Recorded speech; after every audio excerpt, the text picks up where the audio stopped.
Baik, terima kasih Najib Haris termasuk juga dengan ahli panel jemputan di studio ketika ini. Saya akan kongsikan beberapa data untuk kita meliti keadaan ekonomi daripada pelbagai sudut untuk kita lihat bagaimanakah kedudukan ekonomi semasa dengan lebih jelas. Dan saya akan bawa satu isu yang sangat dekat dengan rakyat, itu kos sara hidup dan juga pendapatan. Apabila kita bercakap mengenai perkara ini, ia agak sensitif, tapi realitinya kita harus hadapi.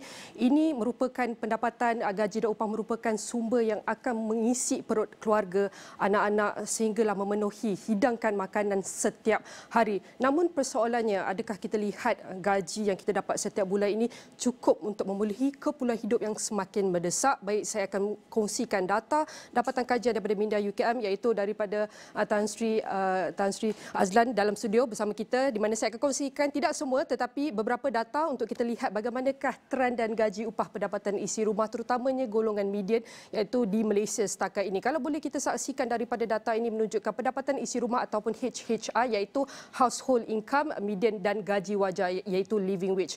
Ini adalah data setakat 2022 di mana kalau kita lihat beberapa gaji median di beberapa bandar utama di Malaysia, kalau kita dapat saksikan pada waktu 2022 di mana kita dalam fasa pemulihan, kita dapat lihat Johor dan Selangor antara dua bandar utama yang kurang terjejas, iaitu kurang daripada 50% rakyat mereka adalah terjejas daripada kita lihat pendapatan isi rumah mereka setiap bulan. Namun kalau kita lihat banyak lagi, kira-kira 50% lebih daripada separuh yang terjejas, termasuk Penang, Negeri Sembilan, Sarawak, Sabah, Pahang dan juga Terengganu. Dan beberapa bandar utama iaitu Melaka, Perak, Kedah, Kelantan, mereka juga merupakan kumpulan isi rumah yang mengalami pendapatan yang terjejas iaitu melebihi daripada 50% yang terjejas.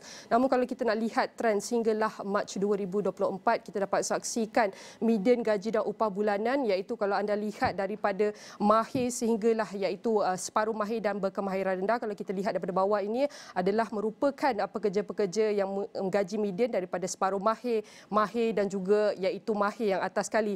Kalau kita lihat sekaligus menunjukkan peningkatan, menunjukkan gaji median mengalami peningkatan sehinggalah Mac 2024 despite kita mengalami iaitu kita mengalami penurunan daripada segi krisis ekonomi, krisis kesihatan waktu pandemik COVID-19. Namun kita dapat lihat sedikit pemulihan apabila gaji median, gaji upah bulanan semakin meningkat. Walaupun gaji kita semakin meningkat ketika ini menunjukkan pemulihan ekonomi, tetapi persoalannya adakah gaji yang meningkat ini mampu menampung keperluan kehidupan harian mereka? Dan bukan sahaja gaji tetapi saya akan juga sentuh iaitu berkenaan dengan tenaga buruh di Malaysia. Kalau kita lihat setakat ini bagaimanakah waktu pengangguran di mana pada waktu pandemik COVID-19 ramai yang kehilangan pekerjaan ataupun kehilangan sumber rezeki mereka.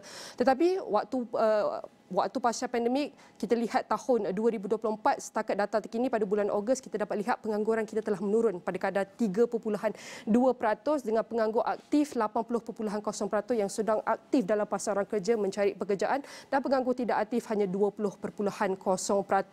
Dan kita lihat pengangguran dalam masa setahun ini telah mengalami ataupun keadaan prestasi yang agak stabil. Di mana daripada tahun lepas bermula November, peratusan yang kita dapat lihat yang terendah kadar pengangguran dan jumlah pengangguran 3.3%. Dan daripada 3.3% ini kita mengalami untuk beberapa bulan sehinggalah pada Ogos tahun ini kita telah menurun sedikit kepada 3.2%, menunjukkan kadar pengangguran semakin baik di Malaysia. Dan kita tidak ketinggalan daripada penduduk yang bekerja di Malaysia, kebanyakan merangkumi komposisi mereka adalah kumpulan pekerja dengan merangkumi 75.0%, diikuti juga dengan bekerja sendiri dan 18.5%, diikuti majikan dan pekerja keluarga tanpa gaji. Dan pentingnya untuk kita teliti belanjawan bagaimana untuk kita memenuhi keperluan mereka untuk setiap golongan pekerja di sini. Dan kalau kita lihat statistik guna tenaga, berapakah jumlah jawatan di Malaysia yang telah diwujudkan setakat suku kedua tahun 2024, iaitu sebanyak 8.94 juta jawatan yang ada dalam sektor ekonomi setakat suku kedua tahun ini, dengan jumlah jawatan yang diisi sebanyak 97.9% dan kekosongan hanyalah 2.1%. Kalau boleh kita nak perincikan iaitu bagaimanakah golongan setiap pekerjaan ini, kebanyakannya 62.5% adalah daripada pekerja kategori separuh mahir yang kebanyakannya mengisi jawatan-jawatan yang ada di Malaysia di sini. Namun persoalan yang kita dapat saksikan juga kebanyakannya sektor perkhidmatan yang menyediakan peluang pekerjaan ini dengan jumlah jawatan 4.65 juta pekerja.